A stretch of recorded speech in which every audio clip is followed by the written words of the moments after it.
My dear brothers and sisters, Assalamu alaikum. All praise is for Allah, Lord of all worlds, the most compassionate and the most merciful. Have you ever wondered what happened when Satan crossed paths with our Prophet Muhammad, peace be upon him? Well, in this video we will discover the untold story of when Satan crossed paths with our beloved Prophet, revealing shocking revelations that challenge everything we thought we knew. Make sure you watch the video till end to uncover every detail and gain a deeper insight into this compelling story.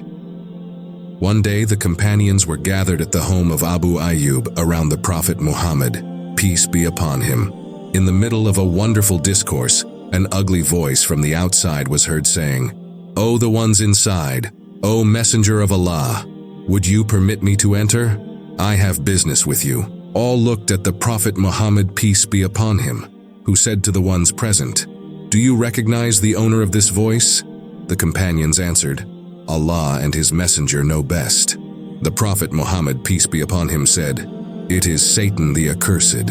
On hearing that, Hazrat Umar, who was present pulling his sword, asked, "O Messenger of Allah, permit me to go and cut off his head. Let me smash his skull and free the people from his trouble." The Prophet Muhammad, peace be upon him, replied, "No, Umar, don't you know that you cannot kill him? He has permission to exist until doomsday." Then he added, "Open the door and admit him, as he did not come on his own, but on Allah's orders. There is always an underlying reason for things. Otherwise, he would not have come here. Listen to what he says and try to understand." Then one of companion opened the door, and he appeared in front of us as an old man, cross-eyed and scant of beard, with only 6 or 7 long hairs hanging from his chin. He had a very big head, his crossed eyes close to the top of his head, high on his forehead with big thick hanging lips like those of a water buffalo. He saluted the Prophet Muhammad, peace be upon him, and the companions, to which the Prophet Muhammad, peace be upon him, responded, "O accursed, the salam and salutations belong to Allah, the Most High." Then he said, "I heard you are here on business. What is it?" Satan said, "I did not wish to come here, I was forced to. An angel came to me from your Lord and said, 'Allah Most High orders you to go to Muhammad, but you will go to him in humility and be obedient. You will tell him how you seduce and mislead humankind. You are going to answer all his questions truthfully, without a single lie.' And Allah said that, if I lied to you, he would turn me into ashes and blow me away in the wind, and my enemies would laugh at me. I come with such orders, O Muhammad." Then the Prophet Muhammad, peace be upon him, asked the devil, "Tell me, who in the creation do you hate most?" The devil answered, "You, O Muhammad. There is no one in the whole creation that I hate more. There is none other like you." The Messenger of Allah confirmed that the devil is his worst enemy, and the enemy of all the prophets. Then he asked, "Who else do you hate besides me?" Satan said, "The young ones who have given up their pleasures and themselves for Allah's sake, the men of knowledge who act upon their knowledge and who decline all that is doubtful, the ones who are clean, so clean that they wash thrice that which they wish to cleanse, then the patient poor who neither ask from others the things they need, nor complain, then the thankful rich who give alms lawfully and spend lawfully." Then the Prophet Muhammad, peace be upon him, asked, "What happens to you, O accursed one, when my people do their prayers? I shake and tremble as if stricken with malaria, because I see your people raised in blessing and power each time they prostrate." The Satan replied, "What happens to you, O accursed, when my people fast? I have my hands and feet tied until they break their fast. What happens to you when they recite the Holy Quran? I melt like lead turning to hot liquid in the fire. And when they pay alms, I am torn to pieces, as if the generous donor took a saw and sawed me into 4 pieces." Then the Messenger of Allah asked the devil what he thought of his beloved companions. About Hazrat Abu Bakr, he said, "I hate him. Even before Islam he refused to obey. How can he now listen to me?" About Hazrat Umar ibn Khattab, he said, "I run away whenever I see him." About Hazrat Usman ibn Affan, he said, "I am ashamed in front of him. Even the angels of mercy are ashamed in front of him." And about Hazrat Ali Abu Talib, he said, "Oh, if I could just be safe from him. If he would just let me be, I would let him be." but he will not leave me alone. The Prophet Muhammad, peace be upon him, asked, "Who are the true servants of Allah according to you?" The devil said, "You know well, O Muhammad, that whoever loves his money and his property, Allah does not count among his servants. Whenever I see someone who does not say mine and me, who does not love either money or flattery, I know he is truly a servant of Allah and I run away from him. As long as one loves money, property, flattery, he obeys me. He is my servant. I need many servants and I have many servants. I am not alone. I have 70,000 children, each of them with his assigned duties. Each of my 70,000 children has 70,000 Satans serving under him, all assigned to different posts. There are almost no differences of opinion between your young people and my devils, and your children play happily with my children. And some of the devout and some of the pious get along very well with my people. My devils lead the imagination of the pious from one height to another. Arrogant, they leave the sincerity of their devotions. Soon they fight with each other, and they don't even know what is happening to them. Then I whisper to them, disbelieve. But when they disbelieve, I say, I am free of you. Surely I fear Allah, the Lord of the worlds. Then the accursed devil told how he profited from habits of man which he liked. About lying he said, Do you know, O Muhammad, that lying is from me and that I am the first liar? Whoever lies is my best friend. Whoever swears to the truth of his lie is my beloved. You know, O Muhammad, that I swore by Allah and lied to Adam and Eve. I swore to them both. Surely I am a sincere advisor to you. O Muhammad, let me tell you about my friends who abandon prayers or delay them.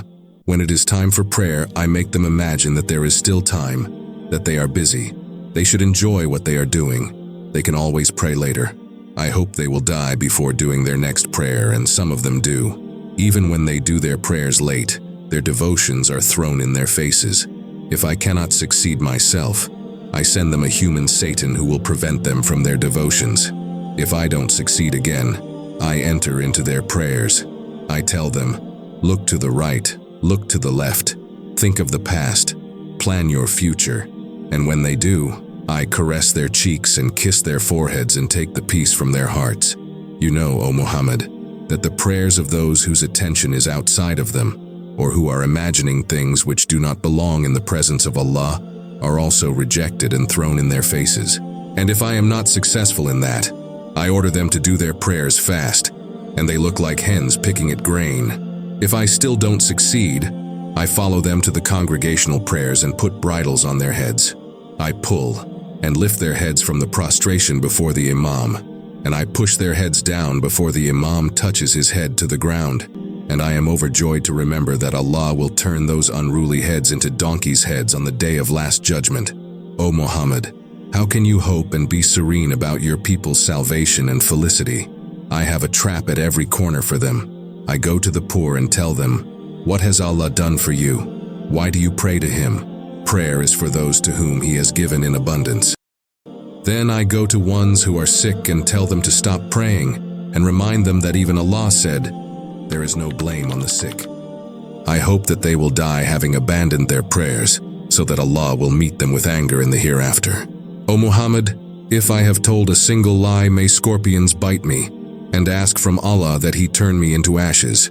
O Muhammad, do not be sure of your people. I have already converted a sixth of them, who have left their religion. Then the messenger of Allah asked, O accursed one, with whom do you most like to spend your time? The usurer. And your best friend? The adulterer. With whom do you share your bed? The drunkard. Who are your guests? The thieves. Who are your representatives? The magicians and soothsayers. What pleases you most? Divorce. Whom do you love most? Those who abandon their Friday prayers. Then the Prophet Muhammad, peace be upon him, asked, What breaks your heart, O accursed one? The determination and the firm footsteps of those who march against the enemies of Allah for Allah's sake. What gives you pain? The repentance of the penitent. What makes you grimace? The alms given in secret. What makes your eyes blind? The tahajjud prayer in the middle of the night. What makes you bow your head? Prayer done in congregation. Then the Prophet Muhammad, peace be upon him, said, If you had not proven what you said with the verses of Allah's book, It would have been hard for me to confirm what you say." The devil continued, "Do you know, O Muhammad, that I have a son whose name is Atom, in Arabic mean the first third of the night. He pisses in the ear of the people who go to sleep without performing their night prayers. His urine puts them to sleep, otherwise no one could have gone to bed without finishing their prayers. Then I have a son whose name is Mutaqadi, in Arabic mean one who presses for payment. His duty is to publicize the prayers, the devotions, the good deeds which are done in secret for Allah's sake, because Allah promises to reward the good deed done secretly 100-fold. When deeds are publicized and receive credit and praise from the creatures of Allah, Allah takes away 99 of the promised 100 rewards. Then I have a son whose name is Kohl. His duty is to put kohl on the eyes of those in the presence of wise men or preachers. The ones whose eyes he has touched start falling asleep.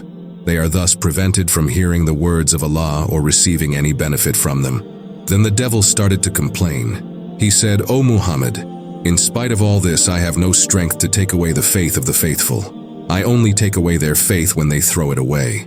If I were able, there would be no one on the face of this world who could say, 'There is no God but Allah, and Muhammad is his messenger.' I would not leave a single one to pray or fast. All I can do is to give the children of Adam imaginations, illusions, and delusions. Make the ugly appear beautiful, the wrong right, and the bad good. Neither do you have the power to give faith. You are only a proof of the truth, because I know that if you were given the power to give true faith, you would not leave a single non-believer on the face of this world. The fortunate one who is a believer is fortunate in his mother's womb, and the rebellious sinner is a rebel in his mother's womb. As you are the guide of the fortunate, I am only the cause of sin of the ones who are destined to sin. Allah is he who renders one fortunate and another rebellious." Then he recited from Surah Hud, "And if thy Lord had pleased, he would have made people a single nation, and they cease not to differ, except those upon whom thy Lord has mercy, and for this did he create them, and the word of thy Lord is fulfilled. I shall fill hell with jinn and men altogether." He recited from Surah Ahzab, Ayat 38, "And the command of Allah is a decree that is made absolute." Then the Prophet Muhammad, peace be upon him, told the devil, "O father of all bitterness, I wonder if it is at all possible for you to repent and return to your Lord. I promise I would intercede for you." The accursed one answered, "O Messenger of Allah, it is Allah's justice. The ink on the pen which wrote the judgment is dry. What will happen until doomsday. The one who made you the master of all the prophets, the speaker for the inhabitants of paradise, the one who chose you to be the beloved amongst all his creation, chose me to be the master of sinners and the speaker for the inhabitants of hell. He is Allah, devoid of all lack. O Muhammad, this which I have told you is my last word to you, and I have told nothing but the truth." My dear brothers and sisters, that was the complete story when Satan met Prophet Muhammad, peace be upon him. O Allah, protect us from Satan's deceptions and guide us on the path of righteousness. Ameen. If this video resonated with you, please share it with other Muslim brothers and sisters so they can benefit as well. Remember to subscribe to our channel for more enriching Islamic content. Together, let's grow in faith and understanding. Jazakallah khair for your support.